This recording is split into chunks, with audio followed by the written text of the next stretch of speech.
Hello everyone, সবাই কেমন আছো? আশা করি সবাই ভালো আছো। আমিও ভালো আছি। তো তোমরা তো জানোই কালকে আমাদের কালকে 23 তারিখ ছিল, আর কালকে ছিল রবিবার। তো কালকে আমাদের কৃষ্ণনগরে দিদি নাম্বার ওয়ান অডিশন হয়েছে। তো দিদি নাম্বার ওয়ান অডিশনে আমি গেছিলাম। তো আমি নিজেও জানতাম না যে কবে অডিশন কি কিছু, কারণ আমার টিভি আছে, তবে আমি কখনো জি বাংলা দেখি না, কারণ আমার সেক্টর বক্সটা আমি লাগাইনি। আমার স্মার্ট টিভি, তো তার জন্য আমি অল টাইম আমার টিভি ফোন থেকে আমার যা দরকার আমি ওখান থেকে দেখি। তো আমি দেখা হয় না। তো বাড়িতে অনেকগুলো টিভি আছে, তবে আমি জানি না, আমার শাশুড়ি মাও দেখে, সবাই দেখে, তো আমি জানতাম না। তো হঠাৎ করে আমার ছেলের যে টিচার আসে, তো টিচারে আমাকে বলছে, বৌদি তো এখানে একটা অডিশন আছে, দিদি নাম্বার ওয়ানে আসছে। তখনও আমি জানতাম না যে একটা অডিশন দিতে গিয়ে আমি দুটো অডিশন দেবো। তো তখন বললাম না, কেন যাব না, আমি তো এর আগের বার গিয়ে পারিনি। তোমরা তো অনেকে জানোই যে আমি এর আগের বার অডিশন ছিল, আমার 2023-এ অডিশন যেটা দিয়েছিলাম বউবাজারে হয়েছিল, সেই অডিশনটা দিয়ে আমার ডাকও এসেছিলো। তো তখন আমার পক্স হয়েছিল বলে আমার যেতে পারিনি, এর জন্য আমি দুঃখিত। তোমরা প্রে করো যেন আমি যেতে পারি। আর আমি তো আশা ছেড়ে দিয়েছি, তবে আমার বাড়ি থেকে আমার বিশেষ করে আমার হাজবেন্ড বেশি আমাকে জোর দিচ্ছে, কেন হবে না, আমার বান্ধবীরা সবাই আমাকে জোর দিচ্ছে কেন হবে না। তো এবার আমি আসল কথা বলি যে দিদি নাম্বার ওয়ানে আমি গেছিলাম আমাদের কৃষ্ণনগরে পাবলিক স্কুল। তো সেটা হলো কেপিএস ইংলিশ মিডিয়াম স্কুল। তো ওখানে গেছিলাম হঠাৎ করে। তো সকালবেলায় তো আমি একজনকে বলে রেখেছিলাম যে তুমি ওখানে আমার সিট ধরে রেখো, কারণ আমি এর আগের বার যখন গেছিলাম সকাল 9টা থেকে শুরু হয়েছিল, 9টায় গেছিলাম, বিকেল 5টায় বাড়ি এসেছিলাম। তো এবার কি করেছি, আমি ওকে বলে রেখেছিলাম, তার জন্য আমি 9:30টায় ছেলেকে খাইয়ে দাইয়ে আমি বের হয়েছিলাম। তো সব হয়ে গেছিলো। তো তারপর অনেকগুলো বডিগার্ড সব ছিল।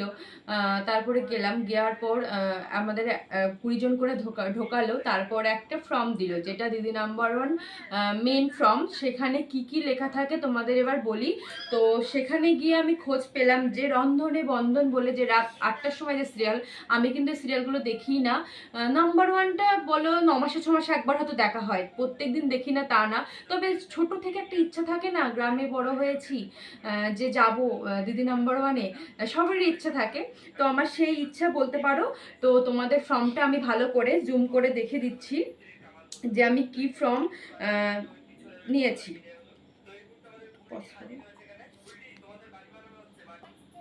তো এই যে ফর্মটা আমি ভালো করে দেখে দিচ্ছি, জুম করে তো দেখানো যাচ্ছে না। প্রথমে থাকবে হচ্ছে জেলা, তো আমার নদিয়া আমি দিয়ে দিয়েছি, নাম যা আমার দিয়ে দিয়েছি। তারপরে ক্রমিক সংখ্যা তো ওরাই লিখে দেবে। তারপর ঠিকানা যা দেওয়ার দেবে। তারপরে ফোন নাম্বার, জিমেল আইডি এটাও লাগছে। তারপর date of birth, Gmail ID তো আছেই। তারপরে হচ্ছে বয়স, যেটা আমার বয়স সেটা আমি লিখেছি। তো তুমি শিক্ষাগত যোগ্যতা কি সেটা তোমরা লিখবে। তারপর এখানে তোমরা কি পেশা কি, তো আমি লিখেছি হাউস ওয়াইফ। আর এখানে দেখো ব্যাকেটে লিখেছি ইউটিউবার, যেহেতু আমার যেটুকু ইউটিউবার হয়েছে এই সম্পর্কে যদি কিছু জিজ্ঞাসা করো তো এই ইউটিউবারও লিখেছি। তারপরে লিখেছি হচ্ছে বাড়িতে কজন আছে, তো সেটাও আমি লিখেছি। তো এখানে একটা যে লিখেছে দেখো, এটা আমি ভালো করে দেখাচ্ছি, যে দিয়েছে আপনাদের পছন্দের একটি রেসিপি, মানে সেটা হলো বন্ধন, রন্ধনে বন্ধন। আর এটা হলো তুমি নিজেকে কেন দিদি নাম্বার ওয়ান মনে করো। তো এই যে এটা হলো সেই ইয়েটা, ফর্মটা। তো এখানে গিয়ে আমাকে তো আমি তো সব ফর্ম জিজ্ঞাসা করলাম, গিয়ে আমাকে প্রথমে ফর্ম দেওয়া হলো। তো আমাকে বললো আপনি রন্ধনে বন্ধন দেবেন। আমি বলছি হ্যাঁ, কেন দেবো না, এসেছে তখন বাড়ির কাছে, ছাড়বো না। তো দিয়ে দিলাম। তো হট করে আমাদের ওখান থেকে আবার যেতে বললো আরেকটা জায়গা যেখানে লেখার ঘর। তো এই জিনিসটা খুব ভালো করেছে, কারণ এর আগে আবার যখন গেছিলাম রোদে জলে আমাদের লিখতে হয়েছিল, তো এবার খুব ভালো করেছে ঘরে। তো ওখানে গিয়ে লিখলাম। তো ওখানে আমি কাকে নিয়ে যাব এখন, এই হচ্ছে প্রবলেম। সব কিছু লেখার পর এখন রন্ধনে বন্ধনে গিয়ে প্রবলেম হয়ে যাচ্ছে। তো রন্ধনে বন্ধনে কি দিয়েছে এবার তোমাদেরকে দেখায়। এখানেও সেম একই জিনিস, তো দেখে নাও। এখানে সেম একই জিনিস, রন্ধনে বন্ধন, তনুশ্রীর নাম, তনুশ্রী মুখার্জি, মানে সব কিছু যা যা আছে তাই। শুধু একটা জিনিসই আলাদা থাকবে, যে আপনার একটি পছন্দের রেসিপি সম্পর্কে একটি বলুন। তো আমার পছন্দের রেসিপি সম্পর্কে বললাম। তারপরে বাড়িতে কে কে আমার রান্না বেশি ভালোবাসে সেটাও লিখেছি। তারপর কি রান্নাটা আমার হাতে সব থেকে স্পেশালি হয়, তো আমার হাজব্যান্ড তো বলে সব কিছু আমার হাতে স্পেশাল হয়। তো সবাই বলে, সে বড় কথা না, কিন্তু আমি আমি নিজে জানি না যে কতটুকু ভালো হয়। তো তারপরে আমি সর্ষে ইলিশ আর যেটা আমার পছন্দ ভাপা ইলিশ, ওইটা আমার সব থেকে ভালো হয়, তো আমি ওই দুটো লিখেছি। তো আমার সব কিছু লেখার পর আমাদের আরও 5 জন করে করে ডাকলো, তো সেখানে লাইন দিয়ে আমাদের প্রথমে যাওয়া হলো। তো সেখানে গেলাম, সেখানে গিয়ে 5 জন করে নেওয়া হলো। তো প্রথমে যাদের যাদের সবাইকে জিজ্ঞাসা করার পর সবাইকে আলাদা আলাদা কোশ্চেন করবে। প্রথমত বলি, প্রথম জনাকে যেমন কোশ্চেন করেছিল, আচ্ছা আপনার নাম, কোথা থেকে এসেছেন, বাড়িতে কে কে আছে, আপনার শিক্ষা, আপনি কেন নিজেকে দিদি নাম্বার 1 মনে করেন। তো উনি ওনার যা যা সম্পর্কে বললো। তারপরে তার মাঝের জনকে হট করে জিজ্ঞাসা করেছে যে দিদি নাম্বার 1-এ তৃতীয় খেলাটির নাম কি। মানে ওরা যে একজনকে যা জিজ্ঞাসা করবে এমন কিন্তু নয়, মানে এক একজনকে এক এক রকম কোয়েশ্চেন জিজ্ঞাসা করবে। আমাকে যেমন প্রথমে তার লাস্ট আমি 5 নম্বরে বসেছিলাম, তো আমাকে যখন জিজ্ঞাসা করলো যে তুমি দিদি নাম, আপনার নাম, তার নামটা বললাম, বাড়িতে কে কে আছে সেটাও বললাম। তো আপনার কেন আপনি দিদি নাম্বার 1 স্টেজে যেতে চান। তো আমি তখন বললাম যা যা আমার কথাগুলো, তো সব কিছু আমি বলার পর, তো তারপর আমাকে বলা হলো যে আপনি তাহলে রন্ধনে বন্ধন যে নামটা দিয়েছেন, তো আপনার হাজবেন্ড। আমি হ্যাঁ আমার হাজবেন্ড, যেহেতু একসঙ্গে দুটো আমার অডিশন নেওয়া হয়েছে, ওদের তো সবাই একটা করে দিয়েছে, আমি দুটোই দিয়েছি। তো আমাকে বলা হলো তাহলে আপনার হাজবেন্ড কি, আমি যেহেতু হাজবেন্ডের নাম দিয়েছি, তো আপনি রান্না করতে জানেন।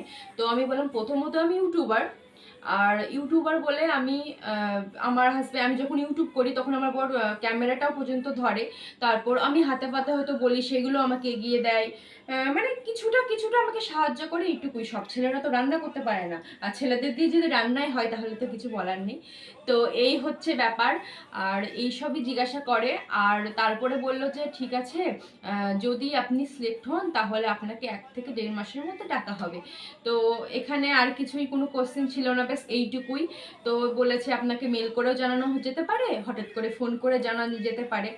তো আমি বলবো তোমাদেরকে বন্ধুরা, যখন তোমরা মানে ফর্মটা লিখবে, সব থেকে মেন কোশ্চেন যেটা হলো সেটা হলো তুমি নিজেকে কেন দিদি নাম্বার 1 মনে করো। তো এইটা আমি একটু খুলে তোমাদের বলি। তোমাদের জীবনে একটা হয়তো স্মরণীয় কোনো থাকতে পারে, বা তোমাদের জীবনে কোনো হাসির একটা কোনো মুহূর্ত, বা তোমার জীবনে দুঃখের মুহূর্ত, মানে সবটুকু এটা ছোট্ট করে জাস্ট লাইন তো এমন থাকে না, 2 লাইন মতো থাকে। সে 2 লাইন আমি তোমাদের তো দেখালে, আমি 2 লাইন মতো থাকে। তো ওখানেই ছোট্ট করে বলবে যে লিখতে, ছোট্ট করে লিখতে বলবে। তারপর আপনি তোমরা সবাই ছোট্ট করে লিখবে। তো এখানে যেমন ছোট্ট একটা লাইন দিয়েছে, আমি ভিডিওটা ঠিক দেখাতে করতে পারছি না, যেহেতু এখানে নাম্বার দেওয়া আছে, তো ওটা সোশ্যাল মিডিয়াতে দেওয়া যাবে না। তো এখানে দেখো আমি তাও ছোট্ট ছোট্ট করে আমি ডায়েরিতে লিখে নিয়ে গেছি। সব থেকে ভালো হয় যে তোমরা যদি ডায়েরিতে লিখে নিয়ে যাও তাহলে তো সব থেকে বেটার। তাহলে কি তোমরা মানে তাড়াতাড়ি লিখতে পারবে, কারণ 10 মিনিট টাইম দিচ্ছে লেখার জন্য। যেটা আমার হয়েছে সেটা আমি বললাম। আর ওইরকমভাবে সুন্দর করে লিখতে হবে, যত সুন্দর করে লিখতে পারবে তত ওদের কাছে আকর্ষণ। এখন আমি লিখেছি, এখন আমি জানি না যে আমি কি হব। তো তোমরা সবাই প্রে করো যেন আমি হতে পারি। এর আগের বার হয়েও হইনি, তো এবার যদি তোমরা সবাই আমার কাছে প্রে করো ঠাকুরের কাছে যে আমি হতে পারি। আর এই ছিল আমার ব্লগ। তো তোমাদের যদি আরও কোনো জিজ্ঞাসা করার থাকে, আর হ্যাঁ, ফর্ম তোলার জন্য কোনো এক্সট্রা টাকা কিন্তু লাগে না। প্রথমেই লিখে দেয় যখন বলে যে আমরা অডিশন নিতে আসি, তখন কিন্তু কোনো পয়সা 1 টাকাও লাগে না। শুধু আপনাদের নিতে হবে, 2টো ছবি আমি জানতাম যে 2টো করে ছবি লাগে, যেহেতু আমার প্রথমবার অডিশনে 2টো করে ছবি লেগেছে। তো এখন আমার 1টা করে ছবি লাগছে, তো একটাতেই ওরা স্ট্যাম্প মেরে লিখে দিচ্ছে। তো একসাথে যদি 2টো দাও তাহলে তো কোনো ব্যাপারই না, তো আমি যেহেতু একটা দিয়েছি তার জন্য আমার স্ট্যাম্প মারতে হয়েছে। তো এই, আর কিছু যদি কারো জানার থাকে প্লিজ আমাকে জানিও, আর কোনো দরকার থাকলে প্লিজ জানিও। আমি সবটুকু যেটুকু আমার অভিজ্ঞতা থেকে দিদি নাম্বার 1-এ অডিশন দিয়েছি, যেহেতু আমার দ্বিতীয়বার, এটা প্রথমবার নয়। তো ঠিক আছে, আজকের মতো এখানেই রাখছি, সবাইকে টাটা।